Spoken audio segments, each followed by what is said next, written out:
Hi everyone, Alex here. Continuing with the Revit from 0 to 100 multi-trade course. Today we're going to focus on the kitchen roof. For that, we're going to create a duplicate of the truss type. Then we're going to adjust the dimensions and cope the edges of the structural members. And then we're going to create an array. Let's get started. And remember, this video is part of our Revit Multi-trade from 0 to 100 course. So if you haven't seen the previous videos, go ahead and watch them now, because if not, you're going to be completely lost. Hi everyone, this is Alex with BIMitUp, where we help you with professional training and coaching in mechanical, electrical, plumbing, fire protection systems, and Autodesk platforms like Revit and AutoCAD MEP. Let's get started. All right, now let's move to our kitchen roof, this one right here. What you see on the image is looking south. So I'm standing here, looking south, and then you see the 2x6 rafters and ridge, and there's 2x6 diagonals here. So it's pretty much the same thing that we have in the bedrooms, but just a little bit narrower. As you can see, getting towards the edges, it's pretty tight. And then this is just another view of it. So let's jump into Revit. On this truss, remember to select the truss. I have to do tab select, because if not, you're selecting the group. I'm going to do create similar, CS. And I'm going to edit this type. And just for consistency, I'm going to give it a different name. So I'm going to duplicate this one, and I'm going to call it kitchen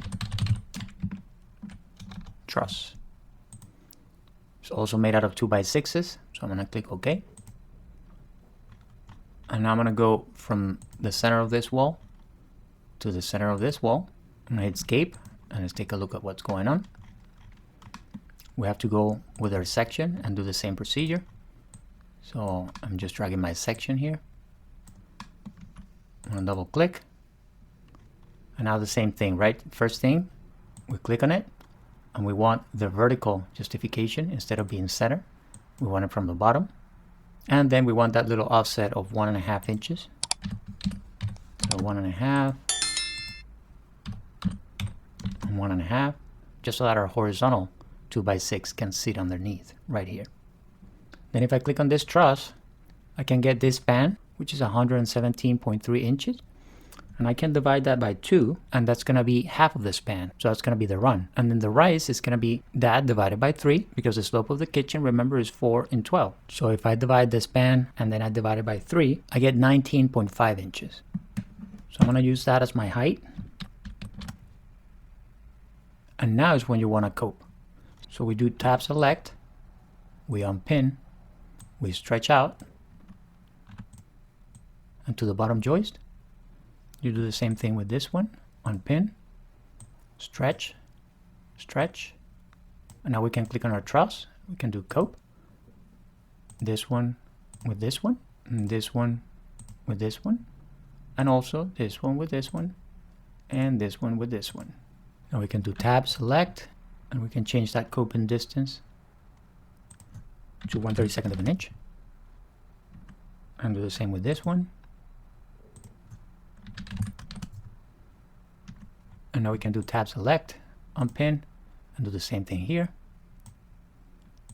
It's a little bit tricky sometimes to grab it. Now we do the same thing on this side. Tab select, unpin. Now we click on our truss, and we want to cope. This one with this one, and this one with this one. And now we do tab select. We're going to change that coping distance to 1/32 of an inch. And now this one, tab select, 1/32 of an inch. And our truss looks very decent. And if you want to be picky about the alignment, don't try to align, like do a drafting line, say from here down. And instead of trying to align this to this, just click on your truss and just nudge it to the left a little bit, just like that. And that's going to be good enough. Now let's create our array. We want to go to roof framing plan again. And let's see how many elements we need. So we want a dimension from here to about here, 12 feet 9 inches and 5/8, and by 12. And then we divide that by 16 inches on center. That's about 9.6, 9.7. So let's use 9. And then if we need another one, we'll add it later. So we click here. We go to array, we want 9 elements, and we want them spaced from here 16 inches on center to the south. Very good. And now we know that once this starts sloping up, it gets a little tricky. But for now, let's just leave it like this. And then depending on what we have coming from this roof, we'll cope and we'll do something else. Just a note to say that if you're watching this, you're not currently on our BIMitUp platform, so you may be getting only partial content. For exclusive BIMitUp training material, you want to visit BIMitUp.com.